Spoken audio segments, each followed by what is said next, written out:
everyone, it's been an awful long time since I did a wee video on YouTube, but it's that time of year. This is the third year I've been looking at the Waterstones Children's Book Prize. I've got 3 categories, and we're going to focus on the middle grade category and the illustrated prize category. This year they have decided to put 4 books in each category.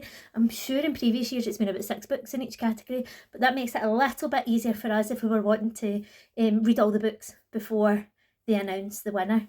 Again, I can't remember when the winner is. I'll try and look it up so I can pop something up here that will tell you when that is. So we have a wee look at the books. The first one here for the illustrated book category is The Cafe at the Edge of the Woods by Mikey Please.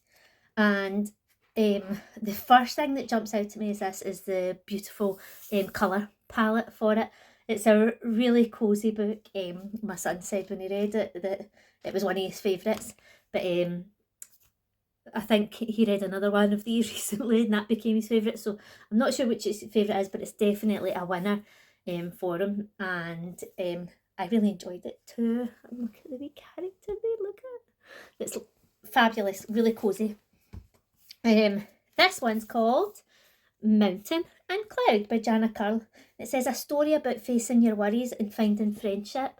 I'm noticing a lot of the illustrated prizes over the years focus on our feelings and how we can regulate our emotions.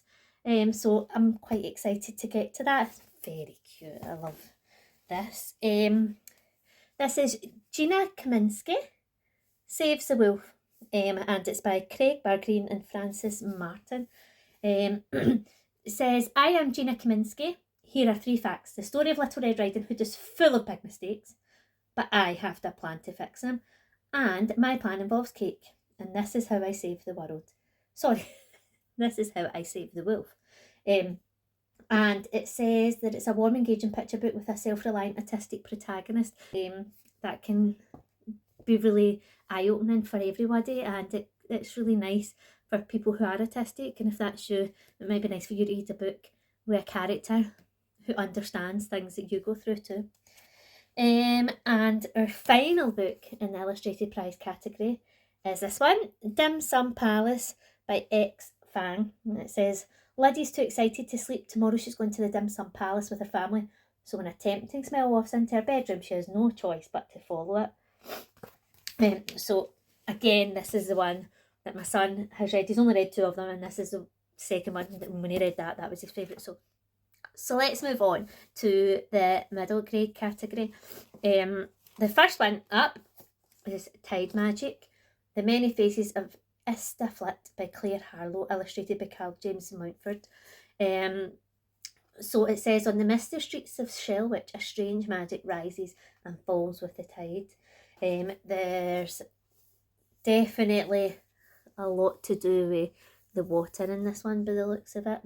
When the waves are out, magic is only a murmur, but when the water is high, anything can happen, and people have started to disappear.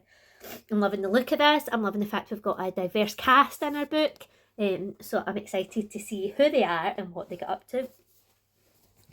The next one is Secrets of the Snake Stone by Pew Dasgupta, I think.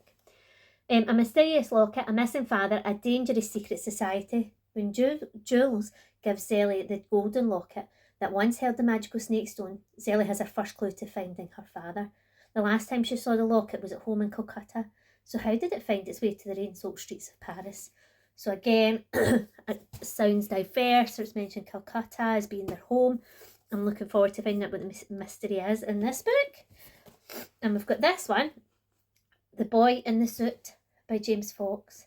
But when 10-year-old Solo just wants to be normal. But when Solo and Morag crash the funeral of a celebrity and get caught, the press are there to witness their humiliation. The next day it's splashed across the papers. Before Solo knows it, he becomes a viral sensation and life may never be normal again. It says, unforgettable, moving, funny and uplifting. That sounds good, doesn't it? I'm looking forward to seeing a little bit more about that. It's quite an unusual premise, isn't it? Sort of crashing a funeral of a celebrity. Not many boys would be doing that. And the final in this category is the one that excites me the most at the moment, and purely because it's a graphic novel. I am a complete fan of a graphic novel. I love the fact that you get to read the pictures. You can't read a graphic novel just by flicking past the pictures too fast. You've got to look at the pictures and figure out what's happening. Often they tell a major part of the story without words. I like the fact that it means that there's less text in it. I think for people who are reluctant to read, who don't feel confident, maybe that might be you, I think graphic novels are a great way of sort of like igniting that love of stories regardless of the amount of words on the page. So I'm really excited, and I love the colour palette of this one too. So I'm looking forward to get to that one. So that's the 4 books in the middle grade category. I hope if you've got family that are maybe 12, 13 plus, including adults, they might want to have a wee look at the young adult category as well. But I think it's really exciting for us to have these books highlighted for us. We'll be making these books available in school for the teachers. So hopefully the teachers will be able to read you the illustrated books in class, and they might be able to get a wee chapter maybe of each of the middle grades to give you a little taste of it, in case they're books that you would like to pick up. Obviously we've got World Book Day coming up, which is fabulous, so the tokens will be coming out soon hopefully, and I'm excited to see what books you choose from that list too. I can't wait to talk books with you. I'll speak to you soon. Bye!